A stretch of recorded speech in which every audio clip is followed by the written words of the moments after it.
What's up, guys? So today we're gonna talk about cheap-ass saddles. Uh, if you guys have seen some of my bike checks, I think the first bike check on that bike right there, that Monster Cross drop bar thing, I originally had this red Vertu saddle on there, and eventually I gave it away to a buddy of mine who needed one, and I got another one. But now I actually have the exact same saddle on the downhill bike, the Kona operator, park operator. These saddles are like pretty good deals. They're like $5 shipped. Um, you can find them on eBay really easily for like $5 shipped. They come in like colors and stuff. The colors aren't very bright though, so just keep that in mind. Like what you see in the photo isn't exactly the actual product because the colors are kind of like more matte and dull.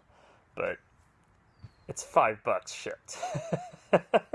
So let's talk about the saddle. I think it's a really good deal. $5 shipped. It came in at about 196 grams on the scale. They're essentially Tioga Spyder copies, the Twin Rail. I think that's what they call them, with the fins coming off the back. And instead of titanium rails, though, these have steel rails, so they're actually pretty darn tough.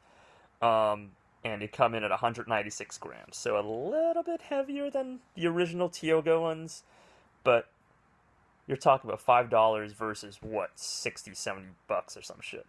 Um, it's not really like a traditional saddle where it's padding, padding over whatever, over a carbon base and then leather or whatever, or PU, that, right?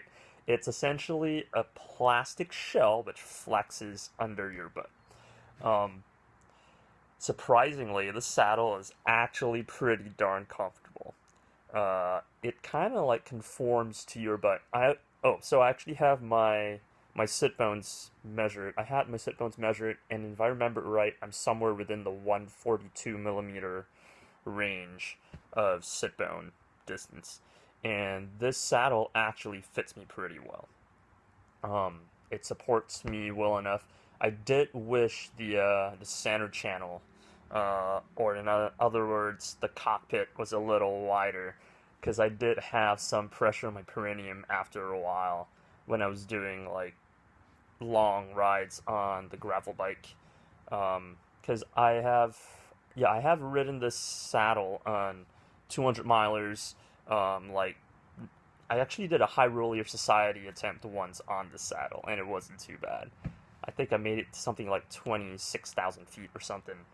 If you guys don't know what High Roller Society is, High Roller Society is a society where if you want to join this very exclusive club, it's about climbing 10,000 meters in a ride, which is about 33,000 feet, so it's actually more than an Everesting.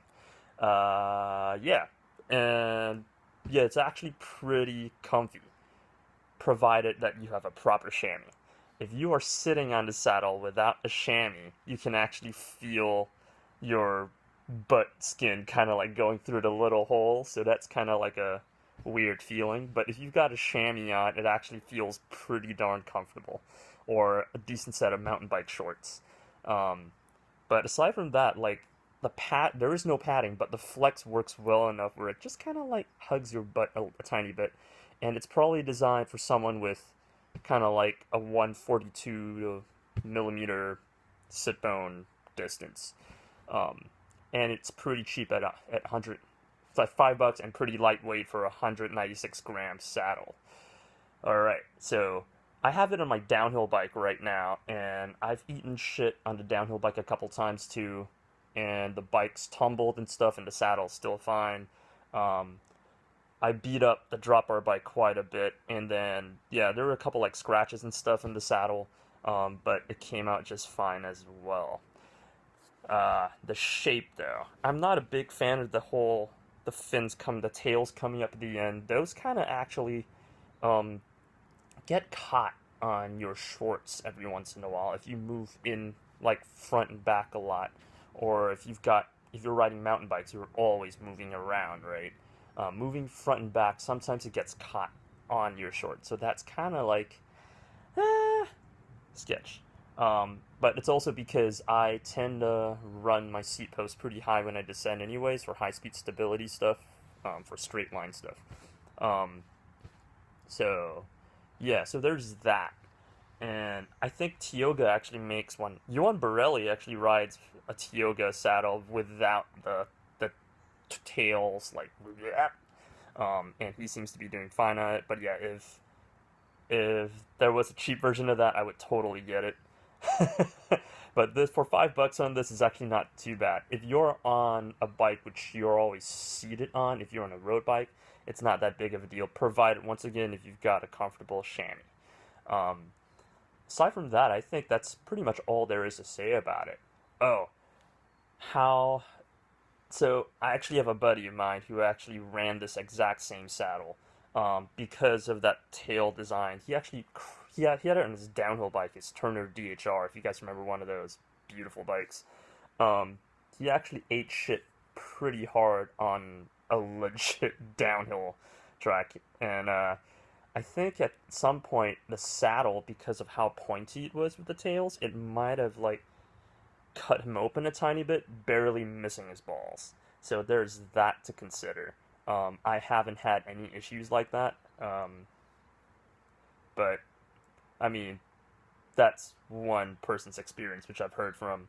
My experience with it has been pretty positive so far. Um, Aside from the getting caught in the pants thing.